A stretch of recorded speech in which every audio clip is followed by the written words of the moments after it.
बिस्मिल्लाहिर्रहमानिर्रहीम, अस्सलामुअलैकुम। आप देख रहे हैं प्रोग्राम हर जाविये से और मैं हूं जवाद कमाल। प्रोग्राम के पहले हिस्से में हम बात करेंगे फ़ौरन फंडिंग केस के हवाले से। पाकिस्तान तहरीक इंसाफ की फ़ौरन फंडिंग केस में जो 30 रोज़ में फ़ैसला सुनाना था, अदालत की जानिब से उस फैसले को मुअत्तल किया गया, अदालती हुक्म को। तो क्या ये कहा जा सकता है कि PTI को वक्ती रिलीफ मिल गया और मुस्तकिल PTI की इस मामले से जान छूट जाएगी या नहीं छूटेगी? और आगे चलकर प्रोग्राम में हम बात करेंगे IMF के साथ हुकूमत के मुज़ाकरात जारी हैं। $2 अरब इजाफी मिलने का IMF से इम्कान है। क्या पेट्रोल बिजली एक बार फिर से महंगी होगी? पाकिस्तान IMF की शराइत मिनोअन तस्लीम करेगा और हुकूमत के लिए कितना रिलीफ होगा, कितनी तकलीफ होगी? प्रोग्राम के आखिर में बात होगी बिलावल भुट्टो जरदारी और साबिक वज़ीर आज़म पाकिस्तान मुस्लिम लीग नून के कायद नवाज शरीफ के दरमियान जो मुलाकात हुई है, क्या नया चार्टर ऑफ डेमोक्रेसी साइन होने जा रहा है? जमहूरियत को फ़ायदा होगा इससे? अपने मेहमानों का आपसे तारुफ करवाऊंगा। हमें ज्वाइन किया सीनियर तज्ज़ियाकार शहजाद चौधरी साहब ने, सीनियर तज्ज़ियाकार सज्जाद मीर साहब, सीनियर तज्ज़ियाकार रज़ा रूमी साहब और सीनियर तज्ज़ियाकार मोना आलम साहिबा प्रोग्राम में हमारे साथ मौजूद हैं। सज्जाद मीर साहब, आपसे आगाज़ करना चाहूँगा। फ़ौरन फंडिंग केस में अदालती फैसला मुअत्तल हुआ, PTI को वक्ती सहूलत तो मिल गई, ये कहा जा सकता है। क्या मुस्तकिल इस मामले से जान छूटती नजर आ रही है आपको?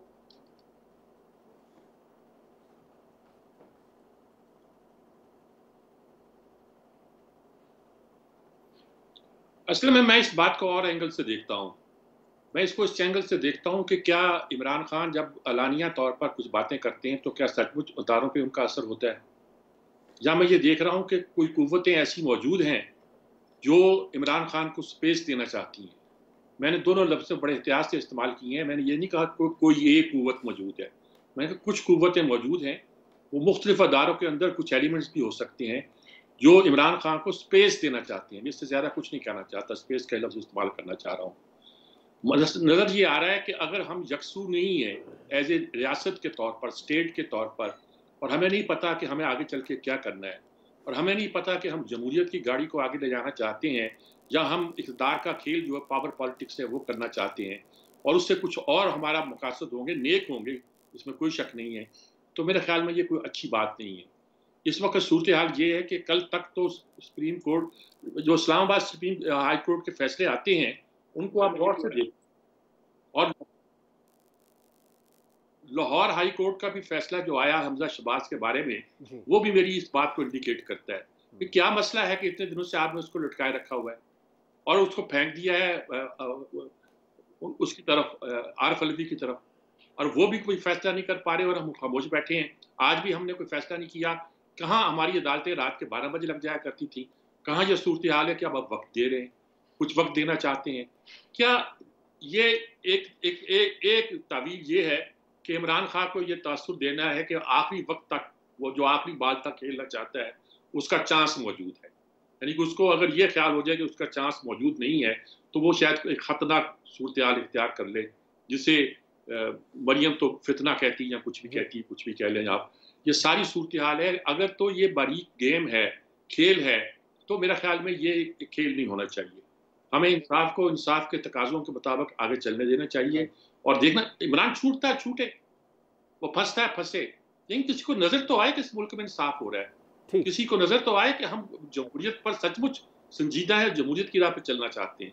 ये नहीं है तो फिर समझिए आपके लिए, पाकिस्तान के लिए, उनके लिए बहुत मसाइल हैं। मैं दोहराऊंगा, बहुत मसाइल हैं, बहुत मसाइल हैं, इंटरनल से ज्यादा एक्सटर्नल। बस इससे ज्यादा कुछ नहीं कहना चाहिए। राइट। रज़ा रूमी साहब, फॉरेन फंडिंग केस में अदालती रिलीफ PTI को मिला, 30 दिन में फैसला सुनाने का जो हुक्म था वो मुअत्तल हुआ, वक्ती सहूलत मिल गई है, मुस्तकिल भी जान छूट जाएगी PTI की इस मामले से?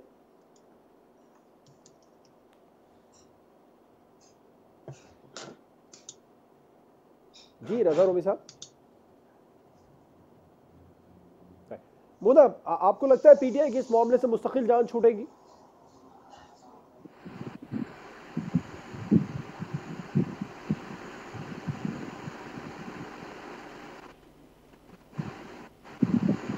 रज़ा रूमी साहब, आप सुन सकते हैं हमें? अब सुन पा रहा हूं जी। सर, फॉरेन फंडिंग केस में अदालती फैसला मुअत्तल हुआ है, PTI को वक्ती रिलीफ मिला है, मुस्तकिल जान छूटती देख रहे हैं आप इस मामले में?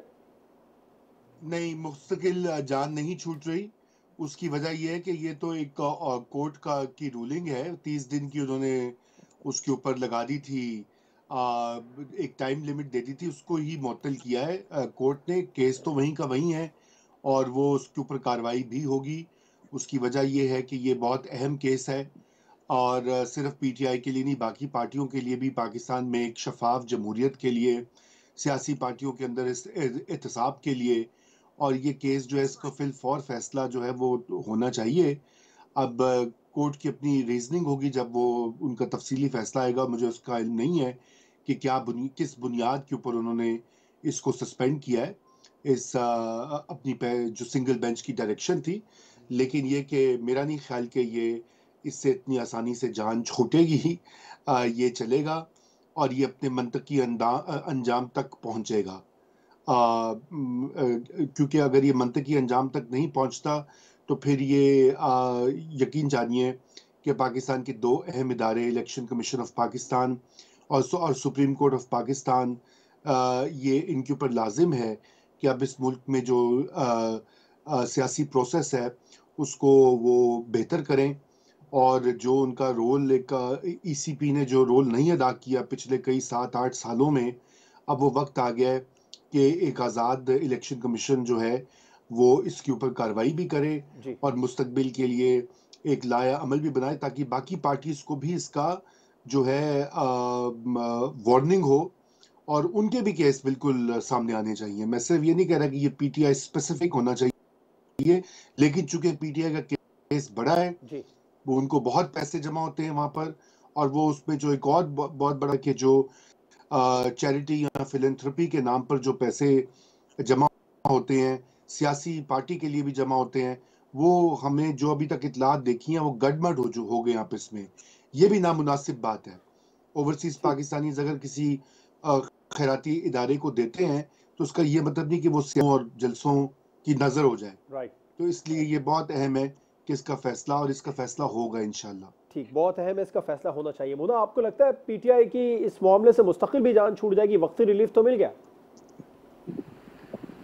देखिए, एक तो बात ये है कि आज हमने देखा कि शहबाज गिल साहब पीटीआई के बहुत कोर मेंबर हैं। उन्होंने ये कहा कि कोर्ट ने फैसला किया है कि ये दीगर जमातों के साथ इस केस को मिलाकर सुना जाए। तो मैं अभी यही करेक्ट भी कर रही थी ट्विटर पे, मुझे नहीं पता उन्होंने क्यों ये इस तरह की खबर फैलाई है। इसमें कोई शक नहीं कि पीटीआई को काफ़ी दिनों के बाद कोई अदालती फैसला उनके हक में नजर आया है, लेकिन ये इतना भी पॉजिटिव नहीं है जैसा कि गिल साहब बता रहे हैं कि वो कह रहे हैं कि उसमें ये लिखा है कि बाकी जमातों के साथ मिलाकर सुना जाए। ऐसी बिल्कुल बात नहीं है। उसमें सिर्फ ये लिखा है कि शॉर्ट ऑर्डर में कि जो जिस बुनियाद पर इनको परखा जा रहा है वो बुनियाद वही रखी जाए जो कि दीगर जमातों के लिए एप्लीकेबल है। ये कहीं नहीं कहा कि इसको क्लब कर दिया गया है दूसरी पार्टीज के फॉरेन फंडिंग केस के साथ।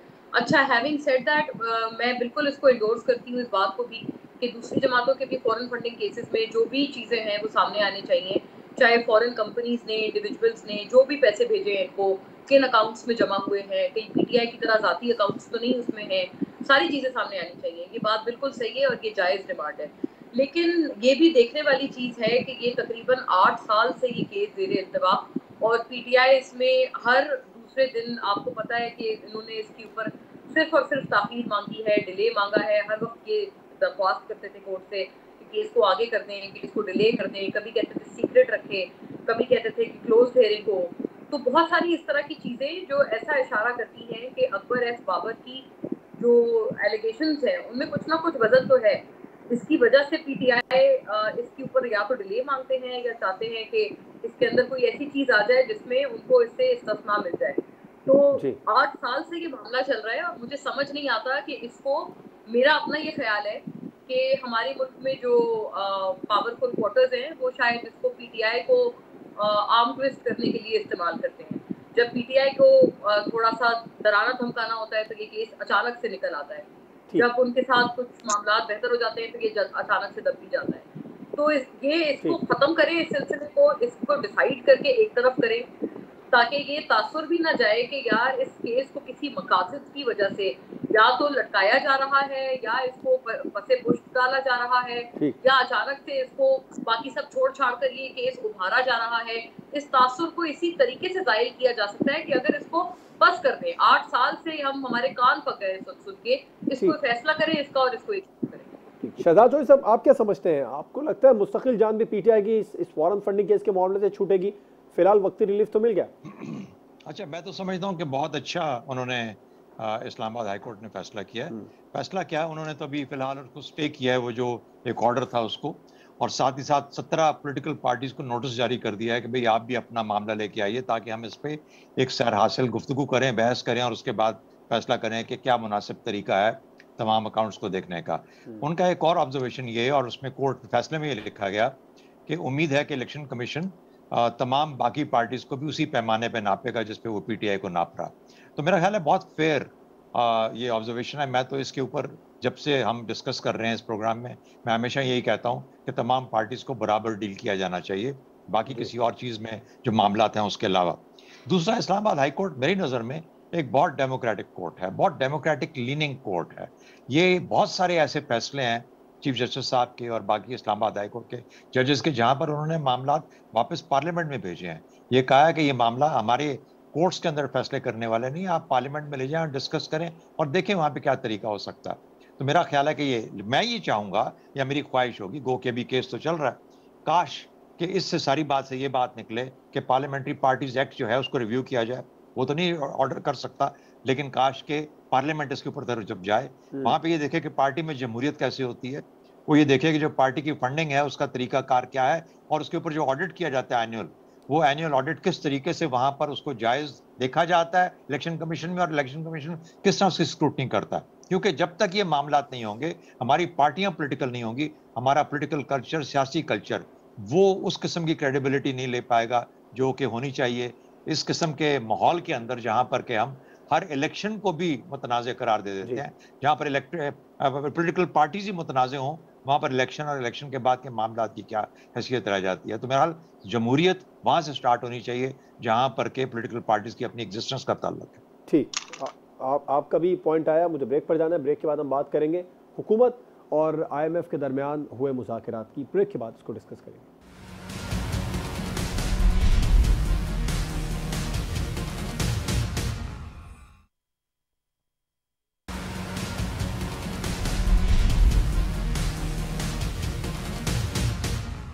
Welcome back. हुकूमत IMF के दरमियान मुज़ाकरात हुए, मजमूई तौर पर 6 अरब के बजाय अब 8 अरब मिलेंगे। सवाल ये पैदा होता है कि क्या महंगाई का नया तूफान आएगा? शहजाद चौधरी साहब, हुकूमत के लिए ये जो अब मुज़ाकरात हुए हैं, इसमें कितना रिलीफ है, कितनी तकलीफ है? बेइंतहा रिलीफ, बेइंतहा रिलीफ। ये किसी भी हुकूमत के लिए बहुत बड़ी रिलीफ है। देखिए, हम असल में IMF के प्रोग्राम को समझते हैं कि जैसे कि कोई लाद रहा है हमें अपनी प्रिस्क्रिप्शन के साथ, जो कि है, हकीकत तो है, प्रिस्क्रिप्शन तो वो देते हैं। किस चीज़ की प्रिस्क्रिप्शन देते हैं? जिस तरीके से कि आपने फैसला किया कि अगले 3 माह हम कोई तेल की कीमत नहीं बढ़ाएंगे, पेट्रोल वही रहेगा, डीजल वही रहेगा, ये वो वगैरह, जो भी उसकी वजूहात थी, आप किस तरीके से कर देते हैं जबकि ये इकोनॉमिकली फिजिबल ही नहीं है। आप इस तरह के फैसले कर जाते हैं जो पॉपुलिस्ट तो होते हैं, लेकिन उसकी कोई मुआशी महरक़ात नहीं होते, उसकी कोई वजह नहीं बनती।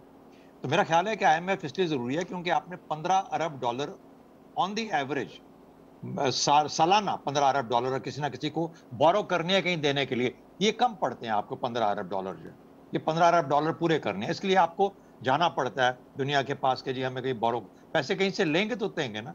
तो जब IMF आपको सर्टिफिकेशन कर देता है, मोहर लगा देता है कि इस मुल्क को मैंने अपने नीचे रख लिया, इन द सेंस कि मैं इसका अब हर इकोनॉमिक सिस्टम को फॉलो करूंगा, इसके रिव्यू करूंगा, देखूंगा, उसके साथ world bank, Asian development bank और बाकी जितने इंटरनेशनल अदारे हैं वो आपको कर्ज देने के लिए रेडी हो जाते हैं। हम कर्ज के बगैर चल नहीं सकते, हमारी मुआशी ताकत इतनी नहीं है जो कर्ज के बगैर चल सके। 60 से 65% हम जो कर्ज देने हैं या जो हमारे बाकी अखराजात हैं जिनकी कि हमने पेमेंट्स करनी है, उसके लिए हमें वो लग जाता है हमारा। तो मेरा ख्याल है IMF के पास जाना, ये हुकूमत होती, इमरान खान की होती, किसी और की होती, इस वक्त जिस तरह मिफ्ता इस्माइल वहाँ बैठे हैं, ये सब बैठे होते वहाँ पर IMF से कुछ ना कुछ करने के लिए। और ये अच्छा हुआ कि उनको $2 अरब और मिल गए, क्योंकि और कुछ टाइम मिल गया, क्योंकि उससे ना सिर्फ ये कि मईशत को थोड़ा बहुत संभाला मिल सकेगा, बल्कि एश्योरेंस होगी कि आने वाली हुकूमत अगले साल जब आती है तो उनके पास भी कुछ ना कुछ कैरी ओवर होगा पिछली हुकूमत की तरफ से IMF के प्रोग्राम के अंदर। तो मेरा ख्याल है कि एक बहुत अच्छी पेशरफ्त है और इससे इकोनॉमी को बड़ी हद तक ढारस पहुंचेंगे। सज्जाद मीर साहब, आप क्या समझते हैं, IMF हुकूमत जो मुज़ाकरात हुए उसमें हुकूमत के लिए रिलीफ ज़्यादा है या तकलीफ? नहीं, ये है तो नागुज़ीर, और वज़ीर इसलिए थे कि हमारी मईशत इस वक्त ऐसी सूरत हाल पे है जहाँ हम IMF के हाथ में हैं और शराइत भी हमने बहुत बुरी तैयार की हुई है, इसलिए तकलीफ तो होगा, बहुत सी बातें, बहुत से सब्सिडी इनको वापस लेनी पड़ेगी, लेकिन इन्होंने एक अच्छी सूरत हाल ये पैदा की है कि जो टारगेटेड सब्सिडी है जिस पे IMF को नहीं रोकता, और आजकल वर्ल्ड इदारों का ये एक पसंदीदा मौजू है कि टारगेटेड सब्सिडी तो आज से नहीं, पिछले 20 साल से ये है कि टारगेट दी जाए, एक अमूमी सब्सिडी ना दी जाए।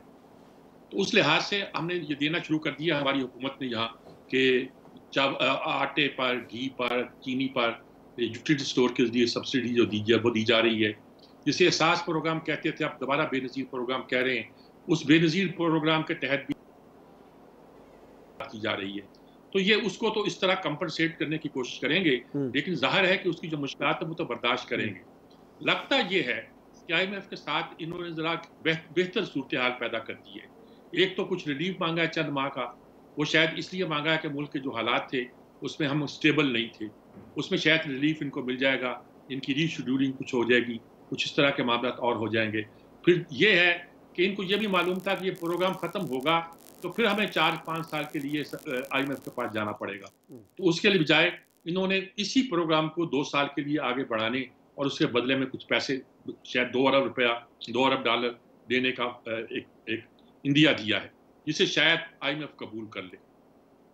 वो कबूल भी कर लेंगी। और अब सूरत हाल ये है कि इस सारे मसले से आपको निपटना कैसे है, निकलना कैसे है। सबसे बड़ी बात है कि आपको अपना ग्रोथ रेट बढ़ाना है, वो आप बढ़ा पाएंगे, बाहर से इन्वेस्टमेंट ला पाएंगे कि नहीं ला पाएंगे, सबसे बड़ा मसला है। आपके बड़े मसले वो हैं जो CPEC से हल होते थे, और CPEC से आप पैसा ज्यादा ले नहीं सकते, एक लिमिट है आपकी IMF के तहत, उसको आप कैसे डील करेंगे। आपका बादशाह डैम, आपका ML1, ये सारे मनसूबे जो हैं और जो आपको पैसे देंगे, यानी वो हम अब वो मनसूबे लगाने का वक्त आ गया था। हमारे जो जोन बनने थे, इंडस्ट्रियल जोन, वो वक्त आ गया था कि जब आपके यहाँ इन्वेस्टमेंट आती और इन्वेस्टमेंट के नतीजे के तौर पर आपको पैसा पैदा होता। अगर आपने प्लानिंग वो दी, आपके पास प्लानिंग पर भी है, इकोनॉमिस्ट भी हैं, सारे मिलकर अगर प्लानिंग कर लें और कुछ कर लें तो इस बात की इम्कान है कि 3-4 साल के बाद IMF के पास अगर आपको जाना भी पड़ा तो वहाँ से शराइत सख्त नहीं हुआ करेगी। ठीक। रज़ा रूमी साहब, आप मुत्तफिक हैं हुकूमत के लिए रिलीफ है अब जो IMF का प्लान नया सामने आया, या फिर महंगाई बढ़ेगी, तकलीफ होगी हुकूमत को आगे जाकर?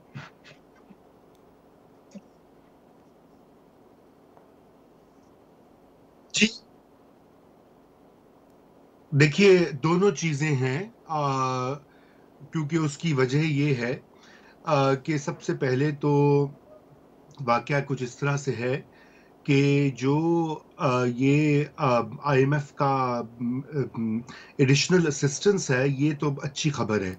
उसकी वजह है कि पाकिस्तान में आपको पता है कि डॉलर की कीमत जो है वो बहुत ऊपर गई है, और उसकी बेसिक वजह ये थी कि जब हुकूमत गई अप्रैल में, तो उस वक्त पाकिस्तान की स्टेट बैंक के पास सिर्फ $11 अरब के मौजूद थे रिजर्व्स, और उससे आपको यकीनन इंपोर्ट्स भी खरीदनी होती हैं, कर्जों पे अदायगी करनी होती है, तो इसलिए फिलहाल फॉरेन एक्सचेंज की बेइंतहा ज़रूरत है पाकिस्तान को, और उस लिहाज से तो थोड़ी स्टेबिलिटी हो जाएगी और डॉलर की कीमत जो है वो कुछ स्टेबलाइज हो जाएगी। ये भी, और अभी ये भी इरादा है हुकूमत का कि मज़ीद जो दोस्त ममालिक हैं उनसे इमदाद ली जाए, लेकिन इसके साथ IMF की शराइत जो हैं उनके ऊपर तो अमल करना पड़ेगा, और वहाँ पर जो है वो महंगाई का खदशा है कि अगर पेट्रोलियम की कीमतें जो IMF सजेस्ट करता है, अगर आप उस अंदाज से उनको बढ़ाते हैं तो फिर कॉस्ट ऑफ ट्रांसपोर्टेशन जो होती है, यानी कि अशिया खुर्दोनोश की तरसील जो होती है, वो उसकी कीमत में कहीं ज़्यादा इजाफा हो जाता है।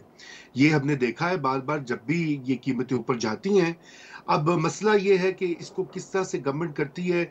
शायद ये भी सुनने में आया था कि वो कुछ उसको जो कम आमदनी वाले लोग हैं उनके लिए फ़र्क, वो कोई मीटर वगैरह लगाएंगे या क्या करेंगे पेट्रोल पंप पे, आई डोंट नो उसको इम्प्लीमेंट कैसे करेंगे, लेकिन ये है कि ये एक मुश्किल सूरत हाल है, और ये वाला साल जो है ये मुश्किल ही रहेगा। इसमें हमें बहुत ज़्यादा पुरुमीद नहीं होना चाहिए कि महंगाई को एकदम नीचे आ जाएगी और बड़े मसाइल से छुटकारा हो जाएगा। अभी ज़रूरत है जैसे और उसके लिए बहुत सारे जो गुर हैं और जो इंस्ट्रूमेंट्स हैं वो इस्तेमाल किए जाएंगे और हुकूमत करेगी क्योंकि इस वक्त ये सबसे बड़ी प्रायोरिटी है। जी ठीक। मोना, IMF मुज़ाकरात में आपको क्या लगता है हुकूमत के लिए कितना रिलीफ है, कितनी तकलीफ? देखिए, इसमें तो कोई शक नहीं कि जो उन्होंने इन्हांस किया है पैकेज बाय $2 बिलियन, वो बहुत अच्छी खबर है और ये इसमें बिल्कुल कोई शुबा नहीं है। लेकिन ये भी थोड़ा याद रखना चाहिए कि वो किस कंडीशन पर आ रही है। उसकी जो सबसे पहली कंडीशन है वो ये है कि सब्सिडीज को विड्रॉ किया जाए, खासतौर पर जो पेट्रोलियम मसनूआत पर दी गई थी। ये बात भी दुरुस्त है कि 30 मार्च के बाद से पिछली हुकूमत ने, PTI हुकूमत ने उन सब्सिडीज को फाइनेंस नहीं किया। तो गोया ये कि 30 मार्च के बाद से भी आपको पता है कि वजीर आजम शहबाज शरीफ ने उन कीमतों को अनचेंज ही रखा है, तो वो मौजूदा हुकूमत की तरफ से फाइनेंस किया गया है। उसकी पिछली हुकूमत ने उसका कोई इंतजाम नहीं किया था, बावजूद इसके कि उन्होंने ये वादा किया था आवाम से कि बजट तक कीमतें अनचेंज रहेंगी। लेकिन ऐसा लगता है कि अब आने वाले दिनों में कीमतें बढ़ाना पड़ेंगी। अब ये लोग किसी स्लैब को कंसिडर कर रहे हैं कि जो छोटी गाड़ियां हैं या बाइक्स वगैरह हैं उनके लिए पेट्रोल की मसनूआत का एक रेट हो और जो बड़ी गाड़ियां हैं उनके लिए दूसरा रेट हो। पता नहीं ये कितना डुएबल है, कितना हो पाएगा या नहीं हो पाएगा। तमाम मुल्क भर के जो फिलिंग स्टेशन हैं वो इसकी कितनी पाबंदी कर पाएंगे। लेकिन एक बात हमें याद रखनी चाहिए कि इसका डायरेक्ट इम्पैक्ट, अगर पेट्रोलियम मसनूआत की कीमतें बढ़ती हैं तो उसका बिल्कुल एक डायरेक्ट असर महंगाई की शरह पर आता है और महंगाई की शरह बढ़ती है। लेकिन मुझे लगता है हुकूमत, आई एम श्योर उन्होंने कोशिश अपनी तरफ से पूरी की होगी, क्योंकि इसकी सियासी भी एक कीमत है जो कि बहुत ज्यादा है और खास तौर पर इस हुकूमत के लिए बहुत ज्यादा है, क्योंकि उन्होंने तो कहा ही यही था कि हम बेहतर रिलीफ देने के लिए आवाम को आ रहे हैं मैंडेट में और इसलिए हमने PTI की हुकूमत को घर भेजा है, तो इसलिए इनके ऊपर उसका ज्यादा है। लेकिन मुझे लगता है IMF माने नहीं है, उसके बदले में ये किस तरह से ऑफसेट कर पाएंगे अगर पेट्रोलियम कीमतों को बढ़ा दिया जाता है। क्या तनख्वाहों में बहुत ज्यादा इजाफा किया जाएगा, डेवलपमेंट बजट बहुत ज्यादा बढ़ाया जाएगा, ये अब इनके लिए मुझे लगता है और बजट में देखने वाली चीज है। और बजट डेफिसिट, बजट खसारा भी कम से कम रखेंगे, ये भी इन्होंने वादा किया है। तो मुझे लगता है बहुत ही अपहिल टास्क है, कुछ इन्होंने अनयूजुअल करना होगा। हमें ये अच्छी खबर मिली है लेकिन इसकी जो कीमत है वो भी हमने भरी है सब्सिडीज को विड्रॉ करके। ठीक है, ब्रेक पर जाएंगे। ब्रेक के बाद हम बात करेंगे बिलावल नवाज की जो लंदन में मुलाकात हुई है, क्या कोई नया चार्टर ऑफ डेमोक्रेसी आएगा या फिर जो पहले से मौजूद है उस पर अमल दरामद करेंगे, उसको मुकम्मल करेंगे। ब्रेक के बाद इस पर बात होगी।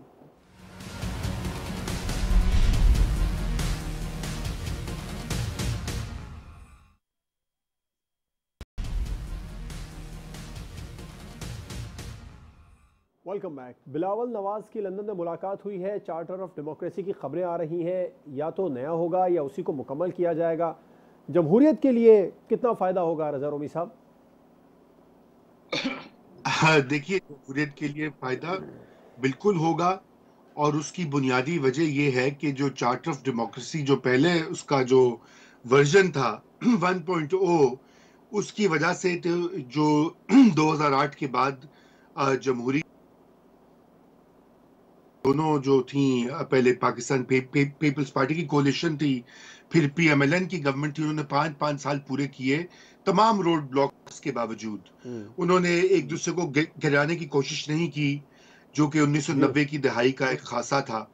और उसके बाद जो तीसरा फरीक जब उसमें शामिल हुए मोहतरम इमरान खान साहब, तो वो तो उनके दस्तखत तो थे नहीं इस चार्टर के ऊपर, इसलिए आपने देखा कि धरने पे धरना स्टार्ट कर दिया, डिस्टेबलाइज किया। उस वक्त खुलकर जो है अंपायर को दावत दी कि अपनी उंगली खड़ी करो और मेडल करो। बाकायदा उनका प्लान था कि जितना भी धरना किया था कि अफवाज पाकिस्तान आकर कू कर लें नवाज शरीफ के खिलाफ।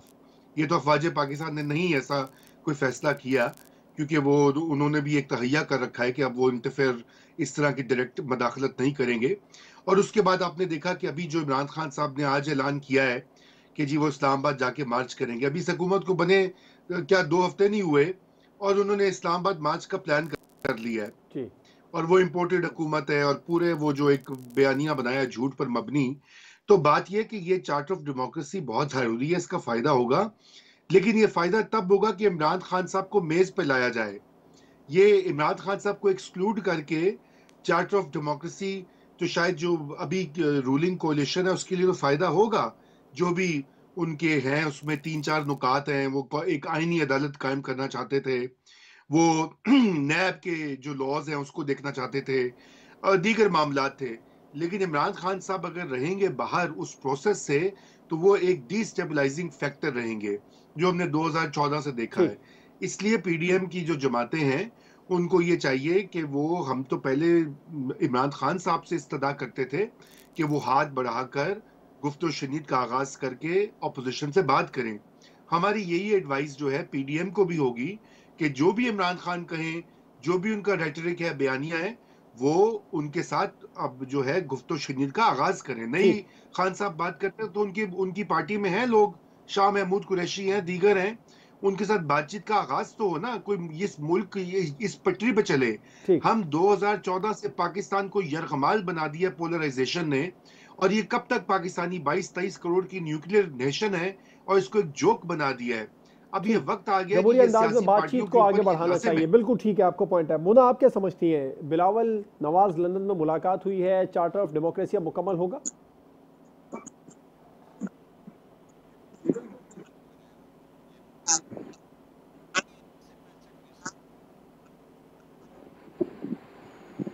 बतौर दस्तावेज तो मुझे बहुत अच्छा लगता है। चार्टर ऑफ डेमोक्रेसी बहुत अच्छा उन्होंने एक डॉक्यूमेंट दोनों ने मिलके बनाया था, दो बड़ी जमातों ने, जो कि बड़ा ज़रूरी था। एक तो मैं बिल्कुल ये बात मुत्तफिक हूँ मैं इस पे कि थर्ड पार्टी जो है, इसमें थर्ड जो बड़ी पार्टी है और इनके मुकाबले की बड़ी पार्टी है, दैट इज द पीटीआई, उनको भी इसका सिग्नेटरी होना चाहिए।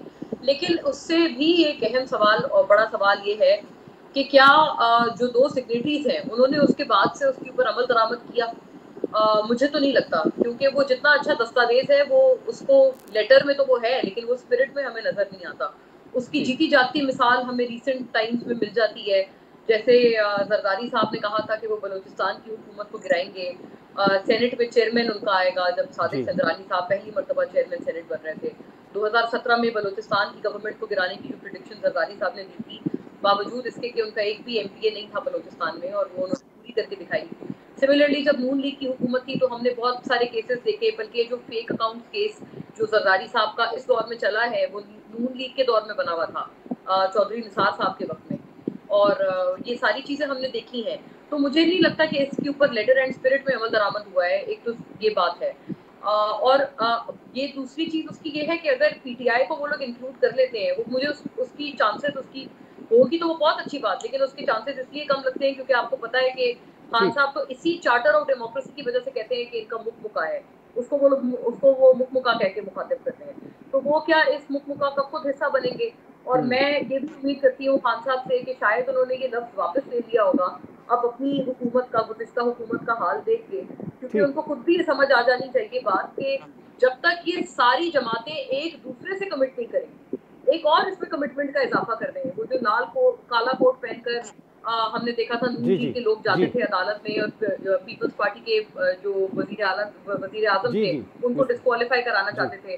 तो इसका और भी एक इजाफा इसके अंदर ये भी कर दें कि ये सारी पार्टीज एक दूसरे को टर्म भी मुकम्मल करने देंगी और एक दूसरे के वजीर आजम को भी टर्म पूरा करने देंगी। ठीक है, बिल्कुल ठीक, आपका पॉइंट है। शहजाद चौधरी साहब, आप क्या समझते हैं, जमहूरियत को फायदा होगा मिसाक जमहूरियत से? मेरा ख्याल अभी तक तो नहीं हुआ। जो इन दोनों पार्टीज ने साइन किया उससे तो कोई खास फायदा मुझे नजर नहीं आया। अगर आप आज की सियासत देखते हैं तो आज की सियासत जितनी पोलराइज्ड हो चुकी है और जितनी इसके अंदर शगाफ हैं और जितना मुश्किल हालात क्रिएट हो गए हैं, तो मुझे तो नहीं लगता कि ये संभलेगा भी। मुझे खुदा न खास्ता एक बड़ा तूफान बनता नजर आ रहा है पाकिस्तान के अंदर सियासी महाज के ऊपर। वो तो बन चुका, लेकिन उसके असरात हमारे माशरे पे भी अब आना शुरू हो जाएंगे, और खुदा न खास्ता रियासत और हमारी सियासत दोनों उससे बुरी तरह इफेक्ट होने के चांसेस हैं। तो देखिए, जहाँ पर सबका ये बिल्कुल सही बात है, मिनिमम कॉमन एजेंडा के ऊपर कहीं ना कहीं पे इनमें इत्तेफाक होना चाहिए। उसके लिए पीटीआई का शामिल होना बहुत लाजमी है। सिर्फ दो बड़ी पार्टीज का साइन करके किसी चार्टर ऑफ डेमोक्रेसी को उसके ऊपर लागू करना मेरे ख्याल में एक अनफेयर प्रैक्टिस है। अब क्या तरीका है कि इनको सबको इकट्ठा किया जाए और किसी तरीके से लाया जाए? कोई ना कोई तो इसका एहतमाम होगा जिस रास्ते पे हम चल पड़े हैं। इस एहतमाम के बाद ही कभी जब होश आएगी कि अच्छा मिल के बैठते हैं और एक नया रास्ता मुतय्यन करते हैं अपने लिए, चाहे उसको जो मर्जी चार्टर आप कह लीजिए, लेकिन वो जो चीज़ होगी शायद उसके अंदर सबका हिस्सा आ जाए। तो मेरा ख्याल है कि वरना तो अदरवाइज जो अब तक जो साइन हुआ है, जिससे मुझे कोई किसी तरह को भी किसी फरीक को भी कोई फायदा नजर नहीं आता। ठीक, सजाद मीर साहब, आप जमहूरियत को फायदा होता देख रहे हैं नए चार्टर ऑफ डेमोक्रेसी से, और कोई लग रहा है आपको ये मुकम्मल होगा, इस पर साइन होगा? जब ये मिसाक जमहूरियत आया था तो उसकी बहुत सराहा गया था। किसी ने, एतजाज आसन ने कहा था कि सन 73 के आइन के बाद सबसे अहम दस्तावेज है। किसी ने यह तक कहा कि करारदाद बकासत के बाद सबसे अहम दस्तावेज है। सबके अपने अपने एंगल थे, लेकिन चार्टर्ड ऑफ डेमोक्रेसी में सिर्फ यही नहीं था कि हम मिलजुल कर रहेंगे, एक दूसरे की हुकूमत को नहीं गिराएंगे, बल्कि कुछ और शराइत भी थी। पहली शर्त यही थी कि फौज से रब्ता नहीं किया जाएगा। बेनज़ीर ने आते ही तोड़ दिया, NRO ले लिया, तो उसका फायदा सबको हुआ, सबने एक्सेप्ट किया होगा, सब कुछ हुआ होगा, लेकिन ये बहरहाल उस वक्त इसके खिलाफ बहुत बातें भी हुई थी। इसमें कुछ और शराइत भी थी, मतलब फौज के बारे में तो छोड़ दीजिए, अदलिया के बारे में था कि आला अदलिया को 2 हिस्सों में बांट दिया जाएगा। एक वो जो आईनी मुकदमात के फैसले सुनेगी, एक जो अमूमी मुकदमात के फैसले सुनेगी, और बहुत सी बातें थी।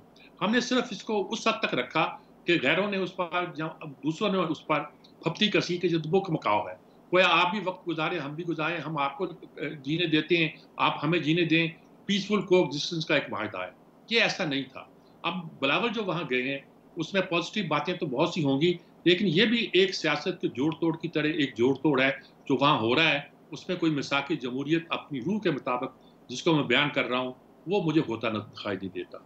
मेरे ख्याल में अल्लाह करे कि उसकी रूह के मुताबिक आगे चल सके और आगे बढ़ के फिर मिसाक मईशत भी कर सके, क्योंकि उसके बगैर पाकिस्तान आगे चलता नजर नहीं आता। बिल्कुल ठीक। सज्जाद मीर साहब, रज़ा रोमी साहब, मोना आलम साहिबा, शहजाद चौधरी साहब प्रोग्राम में हमारे साथ मौजूद थे। आप तमाम मेहमानों का बहुत शुक्रिया। प्रोग्राम आपने देखा नाज़रीन, आपसे मुलाकात होगी इंशाल्लाह कल। इजाज़त दीजिए, अल्लाह हाफ़िज़।